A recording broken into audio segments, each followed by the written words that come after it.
বরিশালের এই মলিদাটা কে কে খেয়েছেন? আমার কিন্তু এই মলিদাটা বেশ ভালো লাগে। হ্যালো এভরিওয়ান, আসসালামু আলাইকুম। সবাই কেমন আছেন?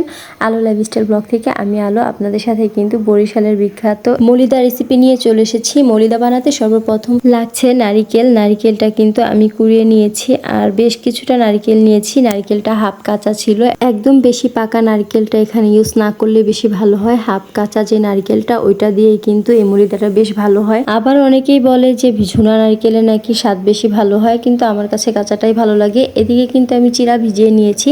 এই চিরার পরিবর্তে কিন্তু অনেকেই কাঁচা চাউলটা ইউজ করে। কাঁচা চাউল, যে কোনো কাঁচা চাল দিয়েই কিন্তু এটা হয়। আতপ চাল দিয়েও ভালো হয়, আবার কেউ পোলাও চালটা ইউজ করে। আমি কিন্তু বেশিরভাগ সময় এই চিরা দিয়েই করি, কারণ চালেরটা ওই কাঁচা কাঁচা তো কেমন যেন একটা লাগে, কিন্তু অনেকের কাছে এই চালেরটা বেশি ভালো লাগে।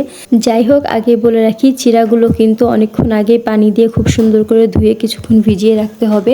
ভিজিয়ে রাখলে কিন্তু এটা একদম নরম হয়ে যাবে। তারপর এটাকেও ব্লেন্ড করে নিতে হবে। একদম নারিকেলের পেস্ট যেমন করেছি চিরার পেস্টটাও সেম একই রকম হবে। সামান্য একটু পানি দিয়ে নিব যাতে পেস্টটা খুব সুন্দর হয়। তারপরে কি একসাথে সবকটা উপকরণ খুব সুন্দর করে মিশিয়ে নেওয়া আর কি। আমি মোটামুটি 3টা নারিকেল একসাথে পেস্ট করেছি আর বেশ কিছুটা চিরাও ব্লেন্ড করে রেখেছি। আর একদিন বানাবো আর কি। আজকে হাফ দিয়ে বানাবো, আর একদিনের জন্য কিছুটা রেখে দিলাম। এই তো বক্সে আমি এটা রেখে দিয়েছি। এবার হচ্ছে সবকটা উপকরণ একসাথে মিশাবো। আর আগে বলে রাখি, মলিদার কিন্তু সর্বপ্রথম যে জিনিসটা না দিলেই হয় না, তা হচ্ছে কাঁচা আদা বাটা। কাঁচা আদা বাটাটা না দেওয়া পর্যন্ত মলিদাই হবে না। আপনি যত রকমের জিনিসই দেন না কেন, এইটার স্বাদ কিন্তু একমাত্র কাঁচা আদা বাটাতেই হয়। তো পরিমাণটা বুঝে শুনে দিতে হয়। সবসময় একটু কাঁচা আদাটা বেশি দিলেই কি হয়, এটার স্বাদটা বেশি ভালো লাগে। তারপরে হচ্ছে আমি এখানে পরিমাণ মতন কাঁচা আদা বাটাটা দিয়ে দিলাম। এটা যত টাটকা হবে তত বেশি ভালো। ফ্রিজে না রেখে যদি সাথে সাথে বেটে আদাটা দেন সেটা আরও বেশি ভালো হয়। তারপর পরিমাণ মতন চিনি দিয়ে দিবেন, যে যতটুকু পরিমাণ মিষ্টি খেতে চান আর কি।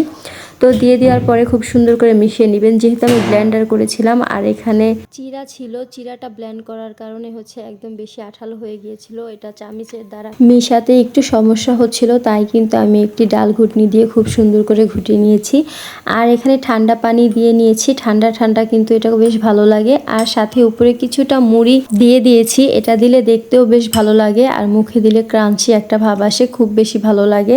তো এই তো ফাইনালি আমার কিন্তু মলিদা বানানো হয়ে গেছে। কে কে আমাদের এই বরিশালের মলিদা খুব বেশি পছন্দ করেন কমেন্টে জানাবেন। আর আজকের মলিদাগুলো কেমন হলো সবাই জানাবেন কমেন্টে। তাছাড়া আজকের ইফতারিতে কিন্তু আমি এখানে 2 রকমের আরও শরবত রেখেছিলাম। একটা ট্যাঙের শরবত আর একটা হচ্ছে রুয়াবজার শরবত। রুয়াবজার শরবতটাতে কিন্তু আমি সবসময় তুকমা দানা আর ইসুপুরের ভুসিটা সবসময় দিয়ে থাকি। এই দুইটা না দেওয়া পর্যন্ত আমার শরবত যেন একদম পরিপূর্ণ হয় না। আর এখানে রুয়াবজা দেওয়ার পরে তো এটার কালারটাও খুব সুন্দর এসেছে। যাই হোক, আজকের আমার এই ভিডিওটা কার কাছে কেমন লেগেছে অবশ্যই যদি ভালো লাগে লাইক কমেন্ট শেয়ার করে দিবেন। সবাই ভালো থাকবেন, সুস্থ থাকবেন, আমার জন্য দোয়া করবেন। আল্লাহ হাফেজ, আসসালামু আলাইকুম।